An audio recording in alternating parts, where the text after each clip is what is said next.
দিনাজপুরে হিলিতে কমেছে ভারত থেকে আমদানি করা পেঁয়াজের দাম কেজি প্রতি ৫ থেকে ১০ টাকা কমে ৭০ থেকে ৮০ টাকা কেজি দরে বিক্রি হচ্ছে। তবে ভারত থেকে রেকর্ড পরিমাণ আলু আমদানি হলেও কমছে না দাম। ভারতীয় আলু ৫৫ থেকে ৬০ টাকা এবং দেশি আলু ৬৫ টাকা কেজিতে বিক্রি হচ্ছে।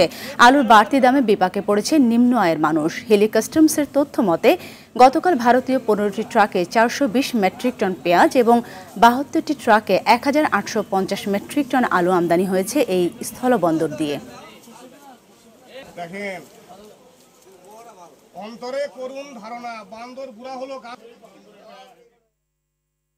দর্শক, এই মুহূর্তে দিনাজপুরে হিলি থেকে সরাসরি যুক্ত হচ্ছেন সহকর্মী আব্দুল আজিজ।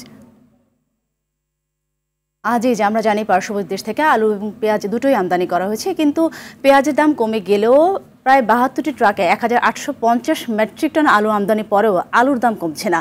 এ বিষয়ে ব্যবসায়ীরা কি বলছে আর ক্রেতাদের প্রতিক্রিয়া একটু তুলে ধরবেন আমাদের সামনে।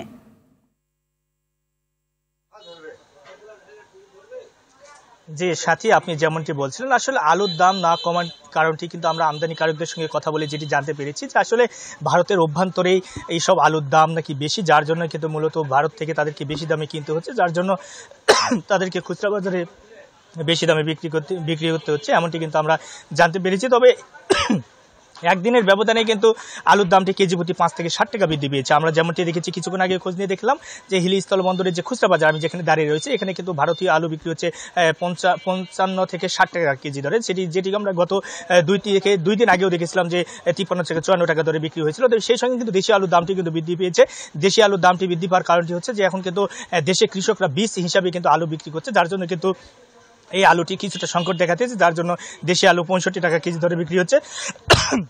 অন্যদিকে পেঁয়াজের দাম কিন্তু কমেছে। পেঁয়াজ আপনার কেজি প্রতি আপনার ৫ থেকে ১০ টাকা কেজি প্রতি কমে গেছে। এখন বর্তমানে ভারতীয় পেঁয়াজ বিক্রি হচ্ছে আপনার পোখার ভেতরে ৭০ থেকে ৮০ টাকা কেজি দরে। তবে আমদানিকারকরা যেটি বলছে যে আসলে ভারতের অভ্যন্তরে যখন দাম বৃদ্ধি পায় তখন কিন্তু তাদেরকে বেশি দামে কিনতে হয়, যার জন্য কিন্তু বাংলাদেশের বাজারে কিন্তু এর প্রভাবটা কিন্তু কিছুটা বৃদ্ধি পায়, এমনটি কিন্তু আমরা জানতে পেরেছি। তবে গতকালই কিন্তু রেকর্ড পরিমাণ আলু আমদানি হয়েছে। আপনি যেমনটি বলছিলেন যে প্রায় ৭২ টাকা ১৮৫০ মেট্রিক টন আলু কিন্তু আমদানি হচ্ছে, যা গত বেশ কিছুদিন কয়েক মাসের তুলনায় কিন্তু এটি রেকর্ড পরিমাণ আলু আমদানি। তারপরে কিন্তু দাম না কমার কারণে কিন্তু ক্রেতাদের মধ্যে একটি ক্ষোভের সৃষ্টি হয়েছে। ক্রেতারা বলছে যে আসলে এত পরিমাণ আলু আমদানি হচ্ছে এবং দেশের বাজারে আলু এবং পেঁয়াজের দাম স্বাভাবিক রাখার জন্য বাংলাদেশ সরকার শুল্ক মুক্ত করে দিয়েছে এবং কিছুটা শুল্ক কিন্তু কমিয়ে দিয়েছে, এমনটা কিন্তু আমরা দেখতে পেরেছি। তারপরে কিন্তু দাম না কমার কারণে কিন্তু ক্রেতাদের মধ্যে ক্ষোভ সৃষ্টি হয়েছে। তবে আপনাদেরকে জানিয়ে রাখি, গতকালকে কিন্তু আমরা দেখেছিলাম যে ভোক্তা অধিকার থেকে একটি অভিযান পরিচালনা করা হয়েছিল।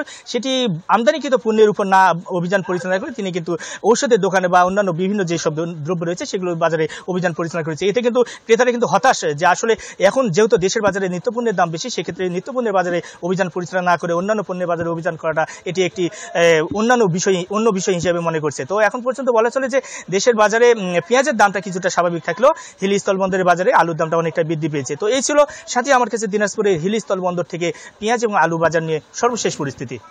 অসংখ্য ধন্যবাদ আপনাকে।